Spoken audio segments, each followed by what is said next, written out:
Episódio de hoje: O Poço. Os Thompsons eram uma família bem distinta e amiga e sempre estavam se mudando, devido ao trabalho do pai. O Sr. Harold era engenheiro mecânico e sempre trabalhava por contrato.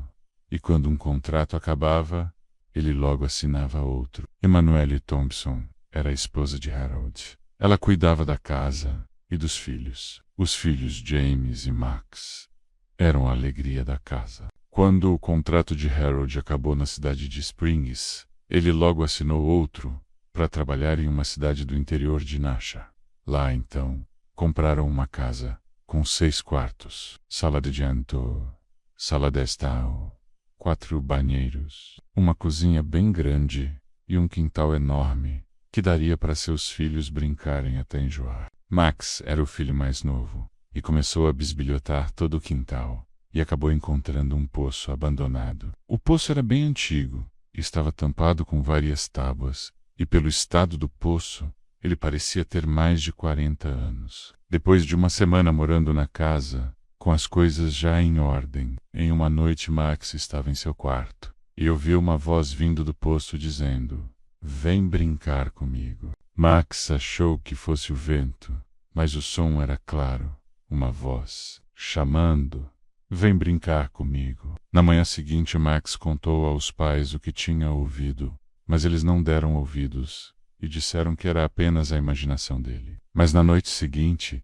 a voz voltou a ecoar, e desde então o poço nunca mais se calou, e toda noite ele repetia a mesma coisa: "Vem brincar comigo." E dia após dia, ela se repetia, e o som ficava mais alto e claro. Em uma noite, Max, curioso para saber mais sobre o poço, desceu as escadas, abriu a porta da cozinha e foi até o quintal, em direção ao poço, e lá viu que as tábuas que fechavam o poço já não estavam mais lá. Então começou a caminhar lentamente para perto do poço, e quando olhou para dentro do poço, viu lá no fundo algo olhando de volta para ele. Assustado, Max correu de volta para casa, correu para o seu quarto, ficando embaixo da cama, pois estava paralisado de medo, pois não sabia o que tinha acabado de ver. Max, no dia seguinte, disse a James o que tinha visto, mas James não acreditou no irmão, e mais uma vez lhe disseram que era apenas frutos da sua imaginação. Max então foi brincar no quintal, e depois de horas brincando ele acabou caindo no sono, e adormeceu no quintal, a apenas 2 metros do poço. Enquanto ele dormia, um barulho começou a ecoar de dentro do poço, como se algo estivesse escalando para sair, e quanto mais o tempo passava o barulho ficava mais alto. E claro, até que do nada, os barulhos pararam, e de dentro do poço apareceram 2 mãos que se seguravam nas bordas. E então um olhar de seriedade e serenidade começou a olhar tudo em volta, e percebeu Max ali, dormindo a uns 2 metros de distância. A criatura então começou a sair do poço.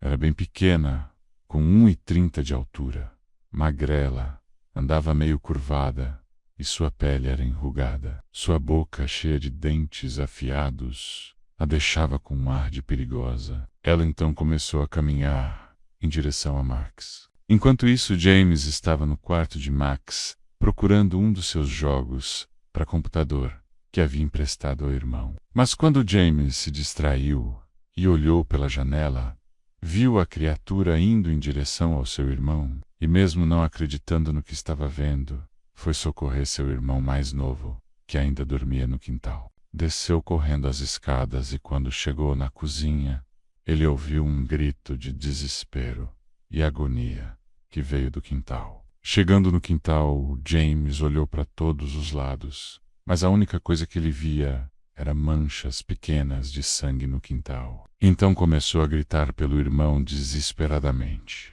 até que olhou para baixo da escada, que dava acesso ao terraço, e viu seu irmão lá escondido com terror nos olhos. Quando chegou perto de seu irmão, ele viu que Max estava ferido no braço com pequenas mordidas. Mas de repente ele ouviu um barulho como se algo tivesse caído dentro do poço. James então não pensou 2 vezes. Pegou algumas tábuas que estavam embaixo da escada e correu para o poço e começou a tampá-lo para que a criatura nunca mais pudesse sair de lá. Mas à noite, enquanto jantavam, James contou aos pais o que tinha acontecido, mas mais uma vez eles não deram ouvido. James então disse: já que não acreditam, é só olhar para o braço do Max, pois ele foi mordido pela criatura. Max, mostre o seu braço para eles. Mas Max hesitou em mostrar o braço. Mas James insistiu, e Max continuava hesitando em mostrar. James então se levantou da mesa e foi até o irmão, e quando pegou no braço de Max, notou que as marcas de mordida tinham sumido, e enquanto ficava confuso com o que seus olhos viam, Max começou a rir desenfreadamente.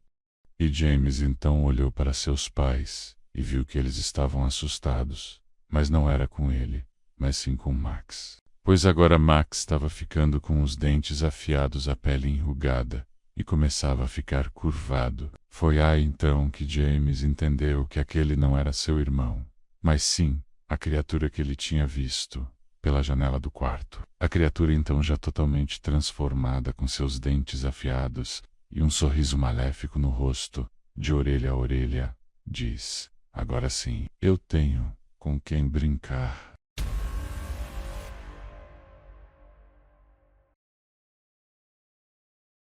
Você já parou para pensar no que aconteceria se recebesse uma ligação de si mesmo? Não estou falando de um trote ou uma brincadeira, mas sim de você mesmo do outro lado da linha, em completo desespero. Imagina só, são 3 da manhã, aquele horário em que o silêncio parece mais pesado, quando seu celular começa a tocar. Na tela, um número desconhecido. Seu coração acelera, afinal, quem ligaria nesse horário? E quando você atende, escuta sua própria voz. Não é uma gravação, não é uma imitação, é você mesmo, em pânico total, implorando por ajuda entre gritos de dor que gelam sua espinha. Este é apenas o começo de Chamada Sombria, o novo episódio de Ecos da Escuridão, que vai fazer você questionar tudo o que acredita sobre realidade e pesadelos. Prepare-se para uma história que vai mexer com seu psicológico e fazer você pensar 2 vezes antes de atender. Chamadas de números desconhecidos no meio da noite. Uma narrativa que explora os limites entre o possível e o impossível, entre o racional e o sobrenatural.